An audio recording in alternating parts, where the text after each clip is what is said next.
Welcome to the Disability Collective podcast. My name is JJ Hunt. I am here with my very good friend Christine Malec, and today we're talking about CRIPtonite 2025. This is a drag and burlesque show coming to you soon from the Disability Collective. So Chris, we're here to start the conversation about how to describe burlesque for a blind and low vision audience. What's your starting point with burlesque? What do you know about drag and burlesque? Start is a really good word because I barely have reference for these words. Like, I know drag, I'm not even going to try and define them, but there's so much visual content, so much aesthetics, so much cultural context that is truly a blank for me. So I know that burlesque has a lot of provocative, playful aspects, and it's not quite stripping. It's different, but how? And so I feel like for me, and maybe for it, a lot of this, of course, is going to depend on who in the blind community has had some sight and who has not. So if you've had some vision before, or you're partially sighted, you've seen a lot of this stuff. Even if you don't care about burlesque, it's something you've seen the imagery from.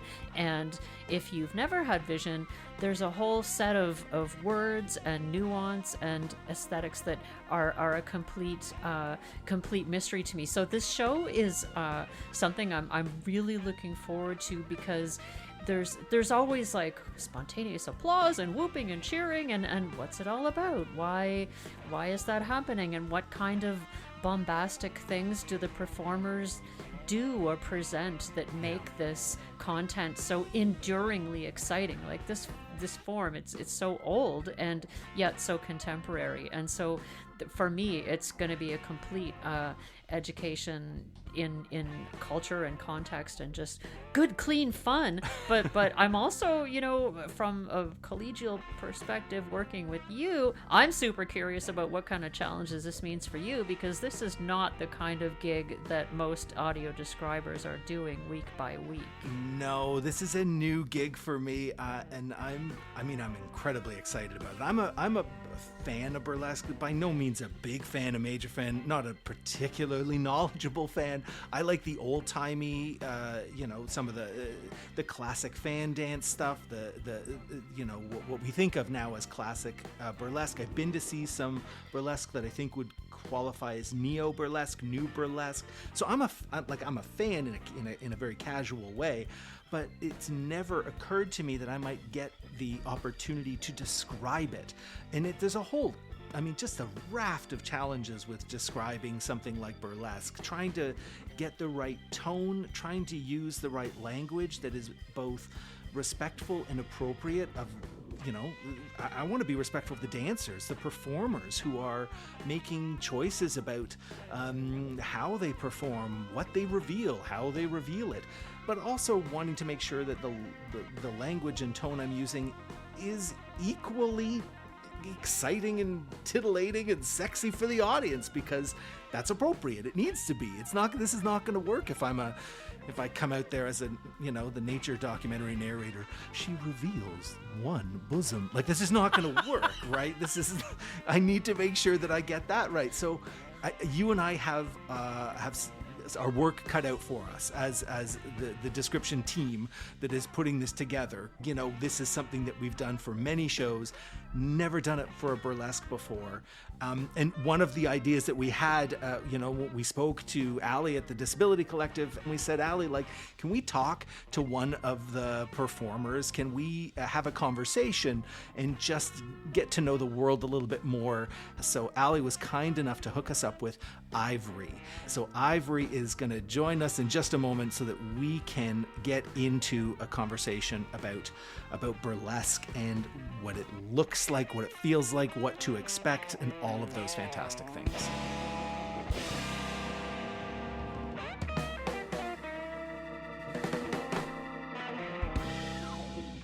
So, Ivory, we love a good self-description around here. I was wondering if you could describe yourself in character using the tone and language of your stage persona.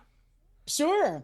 Ivory is a proud, queer woman of color, a plus size, multidisciplinary performer known best for her booty shaking, shenanigan making, and a voice that just won't quit. A graduate of Randolph Academy for the Performing Arts, this former Miss Canada Plus has graced stages across Canada, the US, and abroad, and is delighted to be on this show. A member of the Succulent Six, Canada's team of curvy super sheroes, catch them on CBC Gem, a panelist on One Queen, Five Queers on Crave TV, board chair of the Toronto Burlesque Festival, and a member of Les Femmes Fatales Women of Color Burlesque Troupe. You can follow her antics on Instagram and on Twitter at pureivory.ca or online at www.pureivory.ca. She's not just a bombshell, she's the whole damn arsenal. And what are you wearing? Well, today I'm in my skivvies, my darling. I would have loved to come to this in my burlesque attire, but, just the same way that Superman doesn't always wear his cape, I'm in my general Monday to Friday work uniform, which is yoga wear. I've got some lovely leopard pants on and a good supportive yoga racerback tank top. And that's how I do most of my adminning Monday to Friday, because I spend a lot of time at a desk, but you never know when you might have to stop and drop split. Leopard pants. Like, I don't even own leopard pants. Never mind wear them on a Monday to Friday. But so not necessarily related to the show, but if you have an outfit that's burning a hole in your closet, something you haven't had a chance to wear yet, but that you just keep fantasizing about, what is it? Oh man, I don't know that there's anything that I haven't worn yet, but that's only because I'm a clothes horse. But the cool thing is, I have an outfit that I'm currently amassing for a new number I'm working on, and it consists of a massive black stiff tulle skirt. That's Tulle, like ballerina tulle. And it has a nice thick 2-inch waistband that clasps in the front so that I can do all sorts of fun swishy stuff with it, do a big old reveal. And it just arrived at my farm last week, all the way from Thailand. So I am obsessed. I'm still learning to work with it, because when you order from the drag queens in Thailand, they want to know everything about you. They want your height, your weight, the color of your toenails, you name it. And I always find it a little bit intense filling out their order form. But I think it's because they will adjust what they're making right down to the very detail. So I sort of embellished slightly, worried that they were going to send me something small. And I said I was, a 6-foot Amazon woman. Spoiler alert, I'm 5'11". And I said that my waist was like a 42-inch. Spoiler alert, it's about a 39. And they took that and ran with it. This thing could cover my house. It is the most decadent, over the top, triple tiered layered tulle skirt I've ever seen. I actually am going to have to take it in and take it down a bit. So serves That's me awesome. right. But that's going to be the next item that I get to take on stage and play with in the very near future. I'm really curious about when you get a new outfit like this, you get a garment like this, like you said, you kind of have to work with it a little bit. Like, you can't just put that on and go straight onto stage. Like, what do you do? How do you kind of train yourself, work a new garment into your routine? Oh yeah, like there is a learning curve, my friend, because every single garment, every fabric has a different weight, different ways it attaches, different ways it works into your costume. And you really have to do sort of a trial and error. So I go into the studio generally whenever I can get access to like a dance studio space. No. And I will just practice walking, swooshing, actually taking an item on and off, getting used to the ways in which it spins with me if I'm doing turns, or trails behind me if I'm doing any really like grandiose walks, and just really notating what looks great and what doesn't look so great. So for instance, last Friday, debuted a Storm from X-Men act. And Storm has this really great cape that sort of looks like a W on her back. It's got one piece that attaches to the wrist, then drapes down, and then comes back up and sort of clips in behind my neck. Then it drapes down again and comes and clips onto my other wrist. And I thought having this sort of bisected cape would be like having any cloak that I've worked with in the past. So foolishly only tested it out a couple of days before the show. And very quickly I was like, oh, this is very fun to play with. Like I can give some great bum reveals. Yeah. But also, depending on how I swing it, I can get caught up in it really easily because it's got that part in the middle where it's cut away. Yeah. And so it was flipping up and hitting me in the face. It was getting stuck on my earrings. Like there was just some wild stuff happening where I was like, I am so glad I test drove this thing rather than just going in cold on stage on Friday, because that would have been a hot mess.com. Yeah, serious. And I can imagine like when you're like there would be discoveries in that too. Like those loops, you could probably do boa-like things with them. Like the whole step between them, pulling between the legs, like the floss thing. Like, but you don't want to learn that on stage. No. You got to practice it in advance, you got to work it out beforehand. Yeah.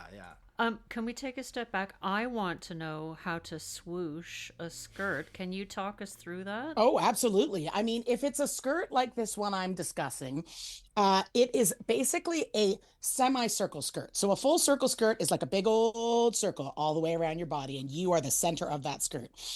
What's great about this one is there is a cutaway right in the front, right where my legs are. So it means if I bend forward at the waist and trail my hands down and pick up the edges of that skirt, I can lift it up and basically present it like I've got a big sort of semicircle peacock tail behind me. And then if I've got my hands out to the side, basically doing the YMCA, holding on to either side of this skirt, I can swoosh it by taking my right hand and diving it down and in towards my left knee, and then back out and up to the right hand side of the sky, and then doing the same with the left, diving it down to my right knee and then swooshing it back up and out to the left hand side of the sky. And that fabric will follow what my hands are doing, in and out, and I'm creating this sort of ripple effect that gives a really great sort of wave or undulation with the fabric. Oh my God, I'm dying to try that. A friend of mine said, I was talking to him about burlesque, and he said, you never take your shoes off. Is this true? Disagree. Oh, Like me as a person, I never take my shoes off, or one never takes them off. Well, in a burlesque performance, the shoes disagree. always No stay on. way. Oh, okay. No, okay. Friday night, for instance, I was at the Great Hall performing with a bunch of great nerdleskers. Now, nerdlesque is a subset of burlesque, whereby it's basically like cosplay for sexy nerds. Oh my God. Oh my God. That's a rabbit hole I would love to go down. Right. And so there was actually somebody, speaking of rabbit, who was doing a Winnie the Pooh act. Oh, and her backdrop was Rabbit's house from the 100-Acre Wood. But she actually made a point of putting on and taking off her pleasers on stage. For anybody out there listening who doesn't know what pleasers are, they are really fantastic platform heels that a lot of pole dancers and strippers will wear. They're usually made out of a clear acetate plastic, and they have a strap around the toe, and then they have like a Mary Jane style strap around the ankle, and anywhere from a 2-inch to a 10-inch platform and heel combo. They are exquisite.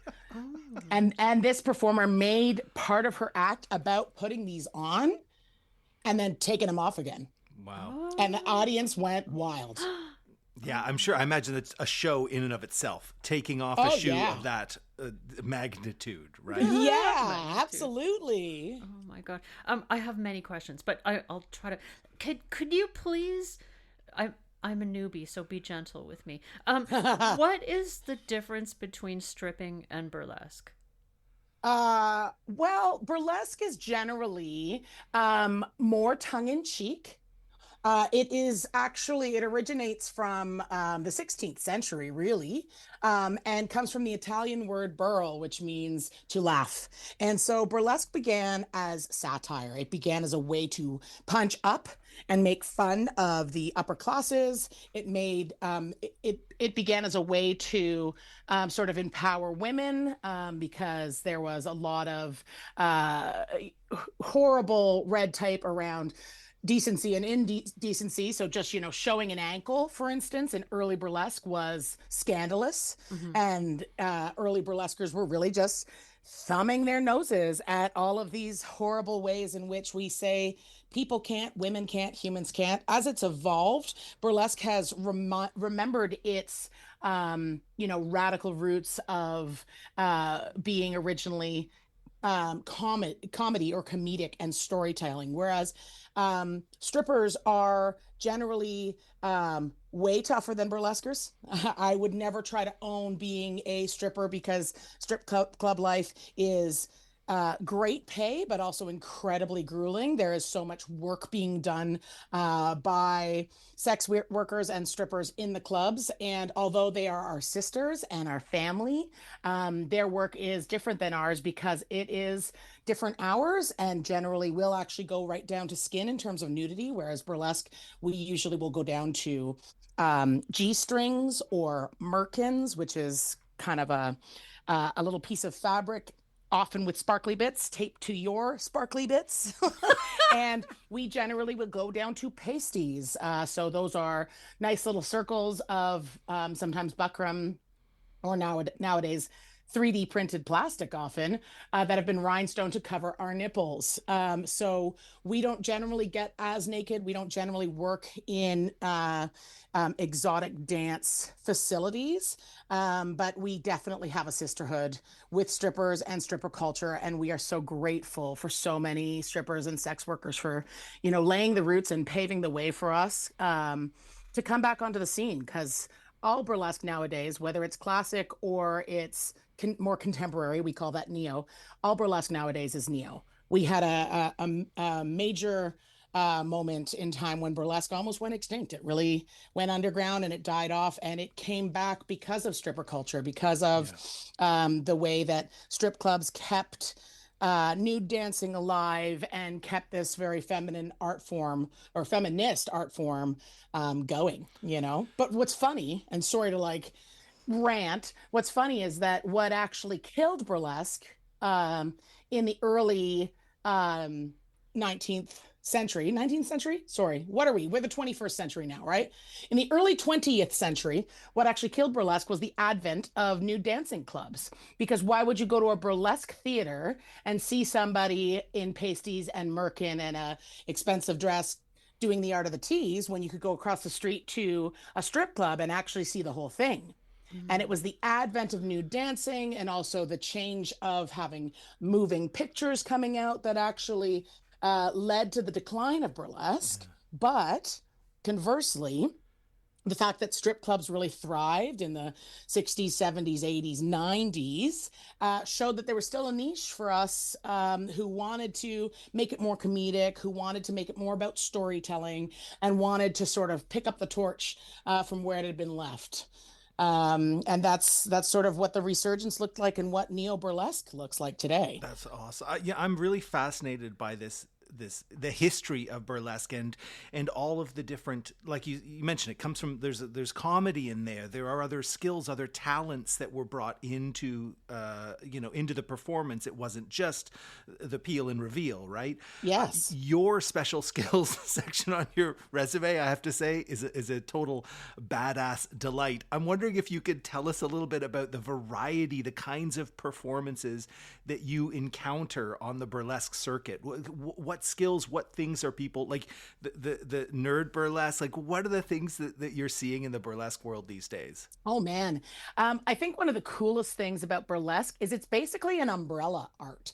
And at least for me, specifically, the reason why I found such a home in burlesque was that I was able to bring all of my multidisciplinary talents onto the stage under the guise of burlesque. I was able to bring my acting skills, my singing skills, my fire breathing skills, my target shooting skills, and put it all together into a great, 5-minute act and call it burlesque, because it's laced together. It's sewn together by the fibers of burlesque, those peel and reveals, those promenades, those cheeky moments, that humor, or that storytelling.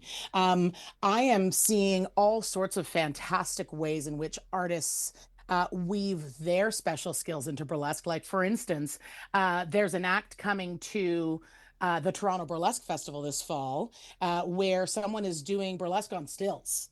And I was just blown away. Oh my God. There are burlesquers who will hang from the rafters as aerial artists and peel and reveal from up there. There are burlesquers like myself who learned how to do burlesque on horseback during the pandemic, because I thought, well, I'm furloughed at my horse farm and I'm getting booked for these cool online shows. How do I do something different that doesn't make us sad that we're not in a venue or a theater together, but actually makes us grateful that we're doing this online? And I thought, well, my horse is right there. How about that? That's Wow. fantastic. I also enjoyed your skill set immensely.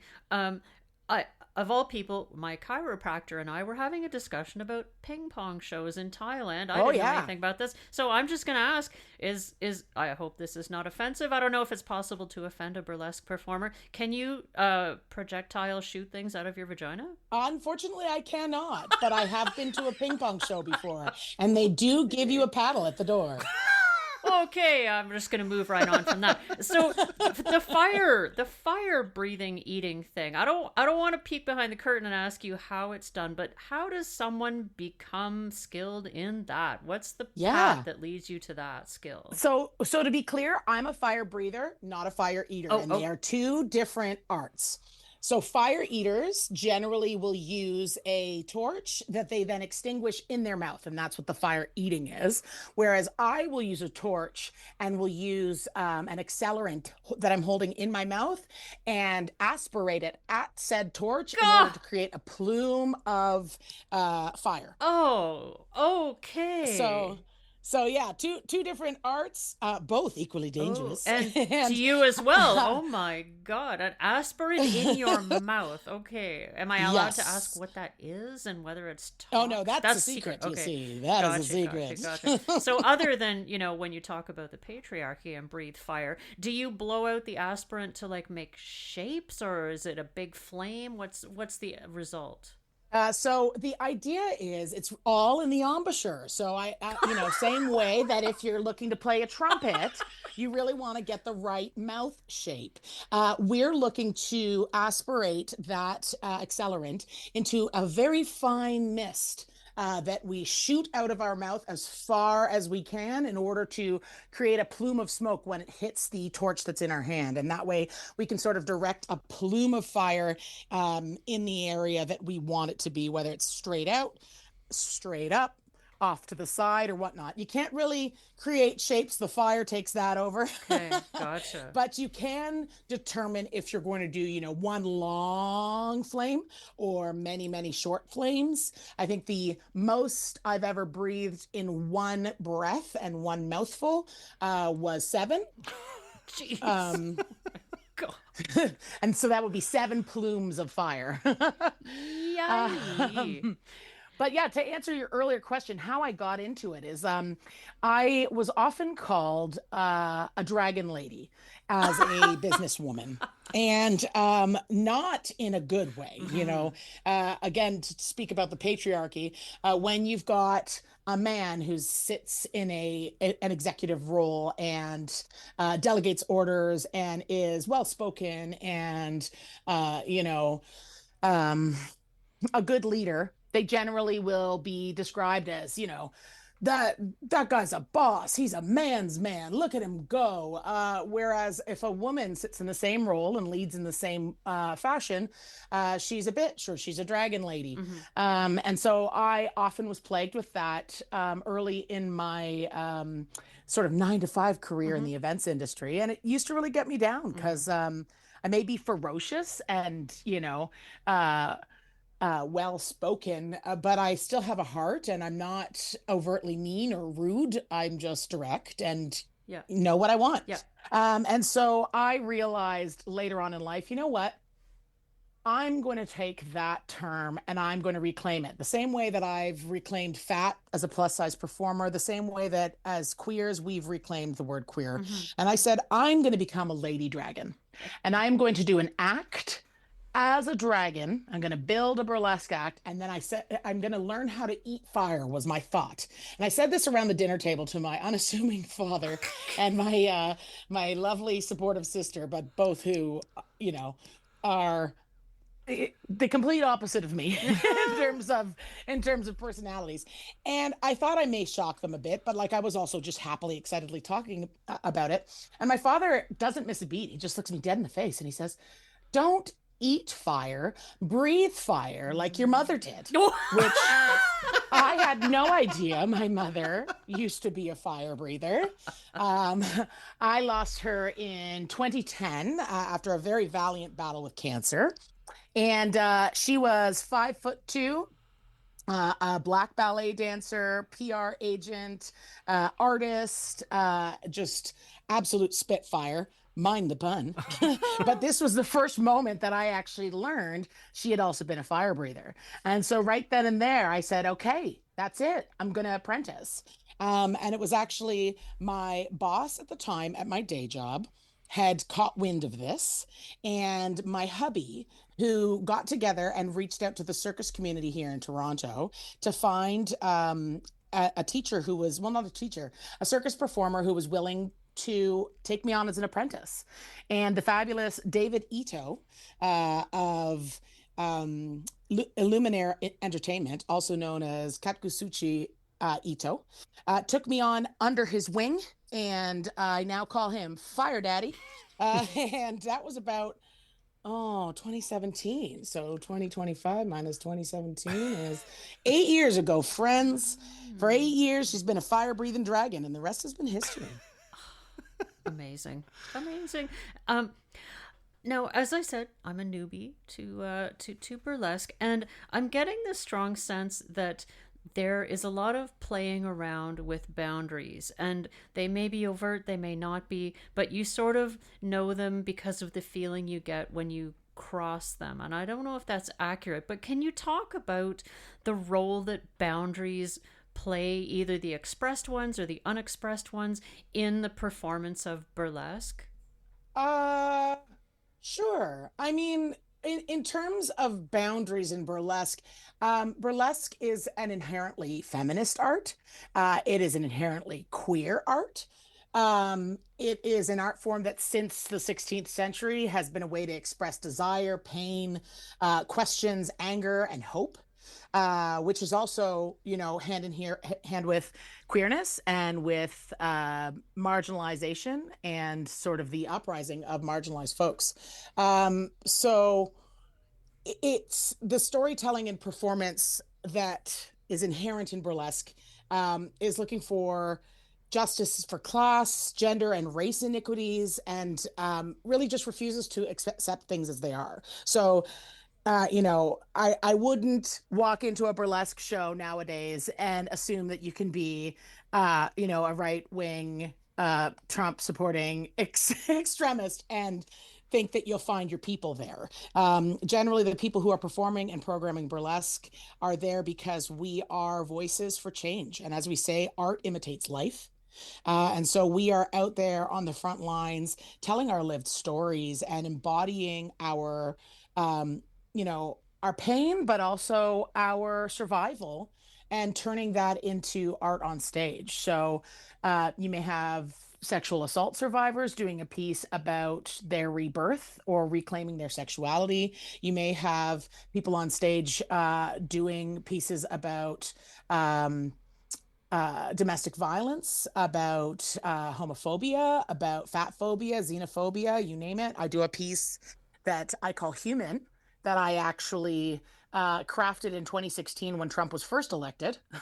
And it culminates, it starts with me wrapped up in strips of fabric that have all of the words with which oppress us as a people, printed across them in bold black sans serif lettering, xenophobia, homophobia, transphobia, slut shaming, fat phobia, you name it. And it also has the words resist, resist, resist, crisscrossed across my body. And I peel those off. I'm also covered in chains in this act. So I take off the chains, or essentially break the chains and take off these labels. And at the very end, I'm wearing a black body harness that is sort of crisscross across my figure, and two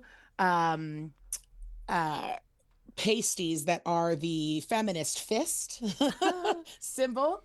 And I pull a chain out of my vulva, which I call my vagina chain. And I hold it up to the audience, and then I drop it on the stage, and it's sort of a mic drop moment to say, keep your politics out of my pussy. I didn't ask you guys if I could swear, but there we are. Yeah, you can. I fully enable. Is it ever possible that, like, I don't even know if this is a right question, but can a burlesque performer go too far? Like, I'm thinking about the nudity, how burlesque doesn't really go into nudity, but it seems like there's a sense of pushing the comfort zone of an audience. Is that true, or are burlesque audiences immune?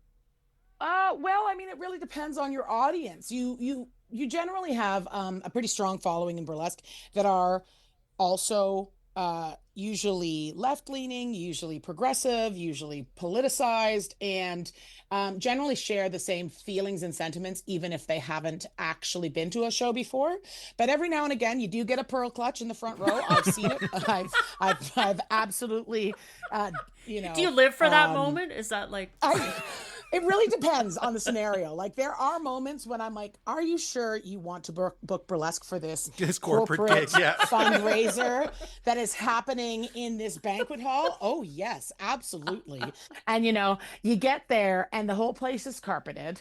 And they've put up one of those temporary stages that shakes as soon as anyone walks on it, let alone me, a 6 foot, 220-pound dragon lady.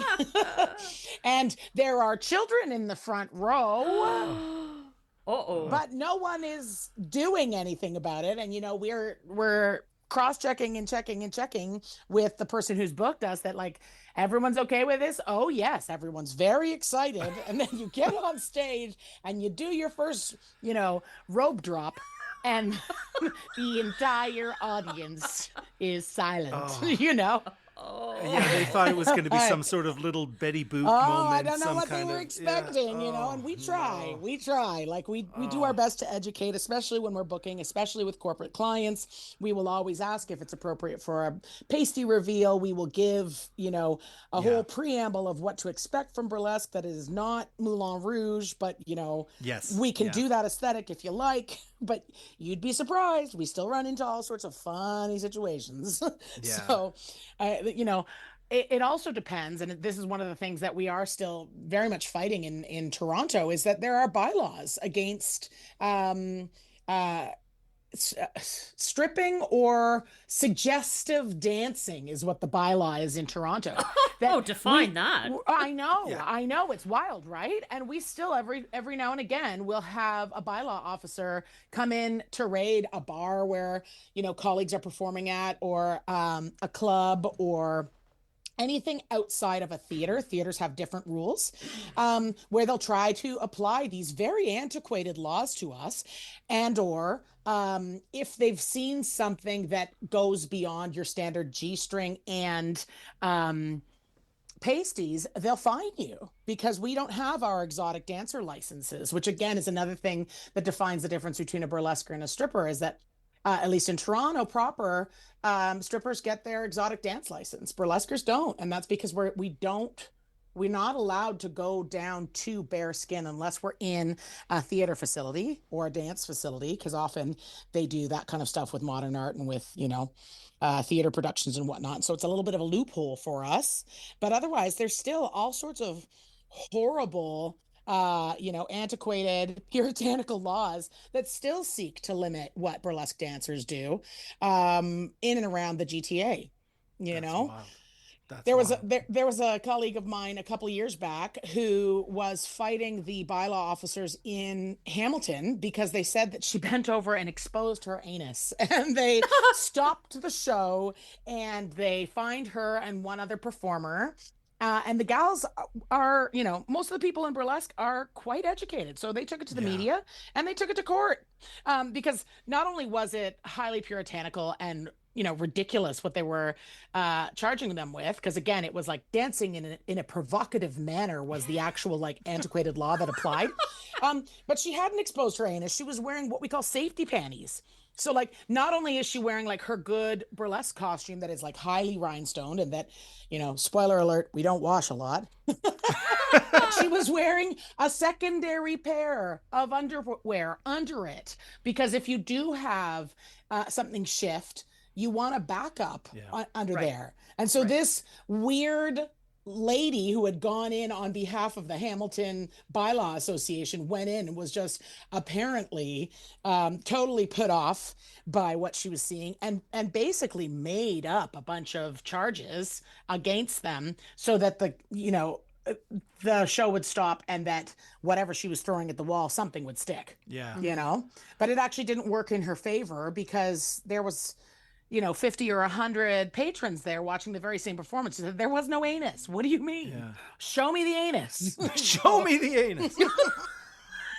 So, one of the reasons the reason that I'm, here and doing this show, working on this show, is to describe the visuals of whatever performers are doing on stage, describe it for the blind and low vision audience members who are going to be there on the night of. Yeah. Now, I'm a straight cis man. Yes. And this is a raucous, sexy drag and burlesque. It's going to be in one of Toronto's sacred queer spaces.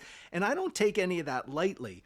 And I'm a little bit worried that if I'm too, reverential, I won't match the tone and the vibe of the performances. And then I'm going to end up sounding like a prude in the ears of the blind and low vision guests who are relying on me to kind of help descriptively narrate what's happening so that the storytelling of burlesque can unfold. I'm wondering if you've got any words of wisdom for me as someone who's trying to match your tone and vibe on stage. Sure. I think that I'd keep in mind that burlesque as an art form really broke barriers for women and marginalized folks in the entertainment industry. And specifically nowadays, the burlesque revival is largely about women and marginalized folks and queers taking control of the art form, their sexuality, their image, their bodily autonomy, and how they choose to be portrayed on stage. So like the difference between objectification in a burlesque show is the performer on stage has the autonomy. They choose what they reveal to you. They choose what you are experiencing, right down to that last, glove drop or shoe peel, to circle back to what we talked about earlier. So I think as somebody who is new to burlesque and who is a newer member of the community, it's let the host guide you. They have a duty to make sure that the audience feels seen and supported and knows how to behave accordingly, but also let the performers guide you. Because if there's anything that performers deal with when we get off stage is people hypersexualizing us when we're done the job. Our job was to go up there and to be fun and titillating and sexy and to get you all revved and to get you hooting and hollering. Please, please, please, if you're coming to a burlesque show, don't hold back on the applause, because stripping to silence is not cute. But then afterwards, remember, like, we are whole humans. That is a part of us. But we are, there are many other parts to us. So do your best, to compliment us, tip us generously, but don't reduce us just to the sum of our parts or to the sum of our performance. And especially as a cis person walking into a burlesque performance, because it is, again, highly queer and highly feminist, right? I really appreciate that. And this is one of the things that we've done for this show. And I don't know if you've seen the email yet, but we've been asking for all of the performers who are going to be there at CRIPtonite to provide self-descriptions, full self-descriptions, so that you get to choose your language about who you are. Yeah. And for this show, we've expanded it. So instead, you normally say like, please let us know what your skin tone is, what your, how you describe your body, how you describe your hair, all of those things. But in this case, we're also saying, what are some of your favorite and least favorite words to describe specific body parts? So that if, Ivory, when you're on stage and you do a reveal, I'm going to use the words that you have already given me in advance to describe parts of your body, because you, like you say, you're making choices on stage about what you're revealing of yourself and when and how. Yeah. So we're trying to work with that language in as well. So I'm glad we're on the same page there. Yeah. Wow. That's very, very deeply thought out. Thank you for that. In preparation, I mean, I'm totally blind. I watched some YouTube videos and they were not, very illuminating, but there's clearly lots of, as you say, audience participation. And there's lots of times where there's spontaneous sort of hooting and hollering and applauding. And, again, as a newbie, Ivory, can you give us just some examples? Like, what things do you do on stage that elicit that sort of spontaneous cheering and applause? I think any good reveal will usually elicit some applause. I also host burlesque. So if I'm up there and I'm guiding you through the night, the first thing I'm going to do is remind you that if you see a performer do this, and I'll turn sideways and maybe pull down a bra strap provocatively down my shoulder, then what we want you to do is, and then hope that the audience will happily scream. And so no matter how big or small, the reveals should definitely take you on a ride. One of my favorite ways to really pump up the volume in the audience is to give a little shimmy shake of my hips. And that is to make sure that the audience is watching and paying attention to what I'm doing. Because sometimes you can get enamored with a performer and sit there a little bit slack-jawed. So I'll stop and I'll smile and I'll give a little wiggle of my hips, or I'll sometimes put my hand behind my ear and kind of lean towards the audience to encourage them to let me know that they're enjoying what they're seeing. So if you're somebody who is low-sighted or does not have sight, then I would encourage you to bring along a sighted friend if you can, so that they can be sort of your guide to when you get to go for a ride too. And if they're screaming, you're screaming. Well, JJ will be doing that in our ear, so that's what I'm looking forward to. I love that. I love that. That's a role that I haven't experienced JJ as a describer in that context, and so everyone's in for a ride. Yeah, I'm really gonna have to figure out my voice, my tone of voice. I was thinking being a describer at a burlesque is a little bit. It's a little bit like dirty talk. Yes. If I get the tone right, it's really gonna work, and if I get the tone wrong, it's just the whole thing could fall flat really quickly. That is a challenge. So Ivory, it's again, I feel like I'm asking these obvious sorts of questions, but burlesque it's playful and it's boundary pushing, but it's kind of all about sex, right? Is that a fair statement? It isn't all about sex at all. No, okay. So it really depends on the actual piece that's being done at this point. Sometimes the reveals can lead you through a story. So there's a transformation that you may be watching on stage. There's a performer that I know of who does a burlesque number that is about depression and finding their identity as a queer woman. And so the layers she's stripping off is less about like provocation or being sexy and more about release. And so at the very end, there's this very triumphant reveal of a fully colorful, rainbow costume and rainbow fans. And the reveals to get there were actually more shedding of these sort of layers of darkness than like provocatively revealing. So different burlesque performers will take you through different feelings. And I mean, hey, I'm not going to yuck anybody's yum. People can be turned on by all sorts of things. There may be people who come to burlesque shows, and even if it is a more tender piece or a more political piece, and that performer is up there removing layers because it is part of the storytelling, and they just, someone in the audience might just be getting turned on the whole time. That happens too. But generally it's a lot more nuanced than just being sexy, or just being provocative, especially with neo burlesque. It can really be triumphant or tender or vulnerable, and it depends on the tone of the piece. You mentioned fans, and I get these little snippets of cultural, like a fan dance, or there's something about Marilyn Monroe and a dance with a fan. And can you talk a bit about that? And can we clarify? Are we talking about handheld fans that you fan your face with, or would you dance in front of, say, an electric fan with a skirt, or what's the fan? What's that's all about? Well, the answer is yes and yes. So again, burlesque is very innovative. So traditionally, if you're talking about Marilyn Monroe in a fan, she was not a fan dancer, but she has been photographed with a large ostrich feather fan in the past. And so that is what many people think of when they originally think of burlesque, and classic burlesque is very, very large, over the top, feather fans, generally two of them, and they're made from the spad of an ostrich feather wing. So that's the longest, most elaborate, floofty feathers of an ostrich. And generally you'll have two matching fans that are oh man, dimensions are hard for me, but at least as long as a human arm on either side of you.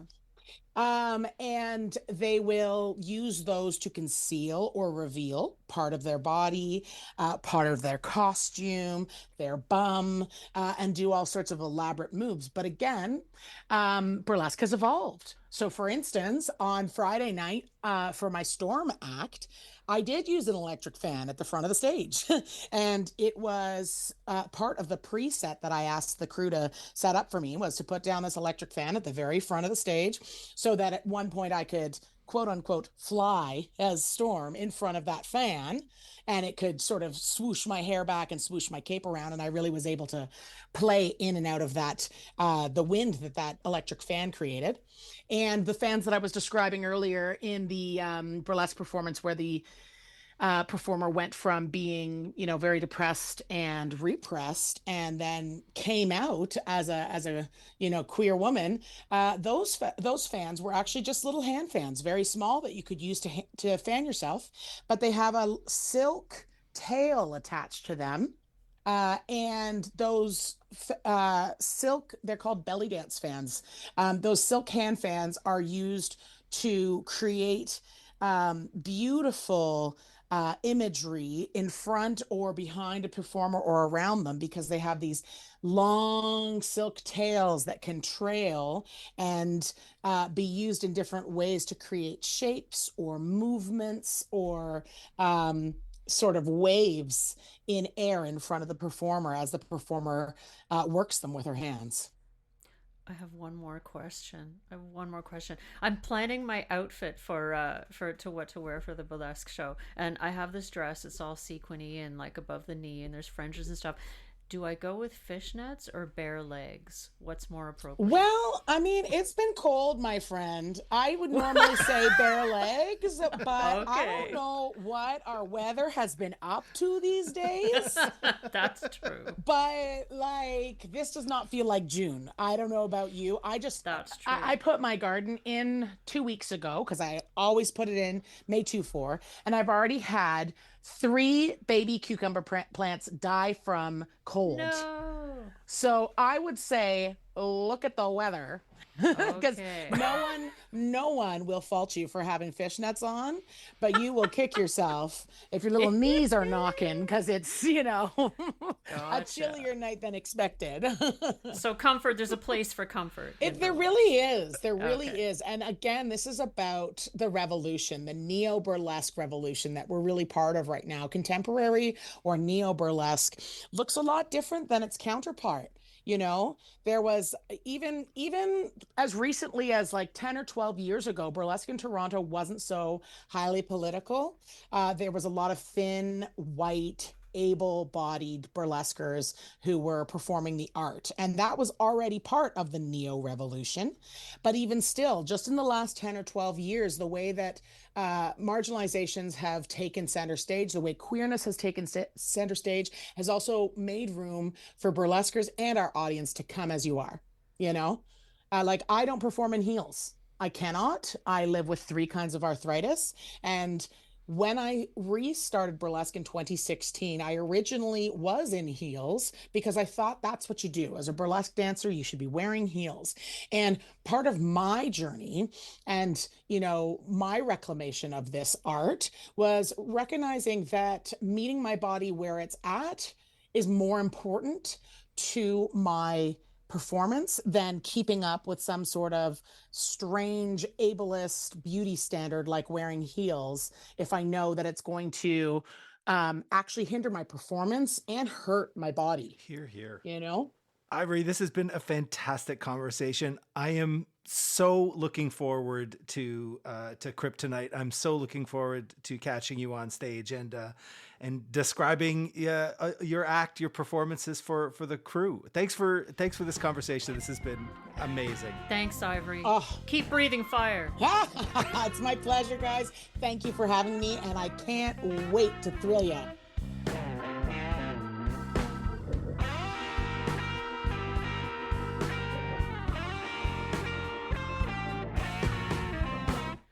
So, let us consider the breast. Shall we? Because you're gonna have to, JJ. Yep. That is something you're gonna have to do. And I'm so interested in what the three of us spoke about language and how will you. There's many words, synonyms for breast, and for buttock and thigh, and there's the medical language, then there's a million slang words, and so I'm really interested in how you're going to build up that vocabulary. And are you gonna you'll try to, I guess, use words that the performers give you, but then what? I mean, that's it. So the language that the performers give me is definitely going to be my starting point, right? With those self-description forms that we're sending out to every performer, there will be, love and loathe words. What words do you like for various parts of your body that you're going to reveal? What words do you loathe? And so I'm going to try and, of course, you stick to that very strictly whenever possible. But I won't necessarily have every body part covered, and it won't necessarily, I won't get all the information I need. So I'm really going to have to do a lot of, I use the phrase a lot, but tone matching, right? If the performance that is on stage is clearly political, maybe there's an anger to it. I'm going to be reading the facial expressions of the performers. I've been thinking about this. It's not just what words to use, it's when to use the words. There are some parts of the breast that are going to be on stage at almost any given moment, but the full reveal probably won't happen until well into the performance. So I think I'm going to choose to reveal with my language as well. So I won't necessarily say all of I won't fully describe all of the body parts until the precise moment when it's appropriate to do so. So that when I finally do say breast or boob or tit, as has been asked of me, the word has more impact. If you've already heard me say 4 or 5 times, it's going to have less impact than if I lay it on you at the precise moment that the performer has chosen to lay it on the audience. I think that's something we should work with. There's a huge overlap here. I mean, obviously, and less obviously with dance and discussions we've been having in other contexts about describing dance, because, in many ways, but one of the important ways is that there's a whole visual language in dance and in burlesque, which are, similar but different. And so I'm thinking about all of the I don't know if they're common gestures or the movements of burlesque that everyone recognizes, but that a non-sighted audience won't know about. And so I'm thinking about that as prep material and primer material too, as the moves. Yeah, no, I think that's a really good idea. I've been watching some videos, like Burlesque 101 videos, how to dance burlesque videos, how to put together a routine, because there are burlesque performers who are not only teaching the moves but naming them. So they break down the moves, which tells me as a describer, here are the important elements that I need to describe to fully convey what that the overall move is. But they name it as well. There's a performer online named Vera Valentina that I've been watching. She's pretty great, and she lists, like, here are the top 10. The 10 most important basic burlesque moves to start building your first set, your first burlesque set. And some of that, it's funny, like you say, like the showgirl stance, I know that just casually. I know the showgirl stance from movie posters and and just pop culture and media, but the blind low vision audience needs to get a full description of that so that they have a baseline. I've got nothing. I don't know what that means. I think maybe what we should do is put together a list of some of those basic poses, basic postures, basic moves, describe them almost like a glossary, so that the audience has all of those in their back pocket. And then during the performance, I can say she shimmies her shoulders, and that's it. Because you now have heard my full description that you and I have worked out together, and now that's already set in the mind of the blind low vision patron, so that they can concentrate on the twirling tassels, and they don't have to hear me over describe and explain what a shimmy is in the moment, right?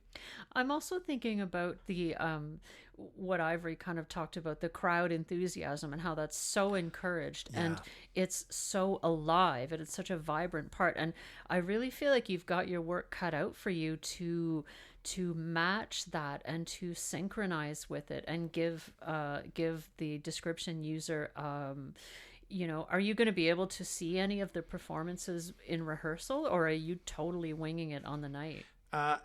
That's a good question. I'll probably get some photographs of the dancers, the performers in their costumes. I might get some video clips. Some folks might send me some, here's me doing a similar performance on a similar night, 2 months ago. I might get some of those, but honestly, most of it will be live. Most of it, I will see dancers come out. I'll see performers in their full costumes for the first time when they step on stage. So some of that's just, we're going to have to go with it. We're going to have to roll with it. And then I will have to describe the audience reaction too, right? Like, how is the audience, obviously will be heard, but if there are members of the audience who are standing and applauding and throwing their arms in the air, that should be conveyed. I also really want to make sure that every member of the audience, anyone who's got an AD headset on, feels encouraged, emboldened. They can leap up and clap and they can hoot and holler too. So I want to make sure that I'm conveying in the moment absolutely what's going on accurately, so that when that reveal happens, there isn't a 5-second delay before I stumble through my words and explain what just happened. I really want to try and land it on the note, on the moment, so that everyone can participate. Because, like Ivory said, there's nothing worse than appealing to an unmoved audience, right? You really want that audience feedback, and that means every member of the audience. I was so interested how often she referred to story. That's not an element I had considered in burlesque. So as a theater person yourself, you're well positioned, and I think that's one of the things you'll be bringing to that process of describing something live, is the drama and the build up and the theatrics of it and the story, which I had not considered as part of the process. I'm really looking forward to that. And there's like big, capital S story, and then there's the little s story too, right? Like, some of these numbers will have, a gimmick. There will be some sort of bigger piece. There might be a song that has a story built into it. So there's like, or a movie reference or a novel reference. There's all kinds of things like that might be built in. And those are kind of capital S stories that will be unfolding. But honestly, even a fan dance that's just purely about a performer and an outfit, or a performer and a prop, and how the performer decides to reveal and dance and move on stage. There's choreography there that is itself, that has an arc, right? It's got a story arc in it that needs to be moved through. One of the things that I saw online, a performer talking about using your hands on stage to touch and caress your own body as a way of indicating to the audience, oh, here's what you should be looking at. Look over here, don't look here, don't look. So there's all sorts of like gestures that build a certain story as the performance goes on over 3, 5, 6 minutes, whatever. And so I'm looking forward to telling the big stories, but I'm also really looking forward to the challenge of like, how do I convey the story that is built into the choreography that the dancer has chosen, even in something that seems really, really simple.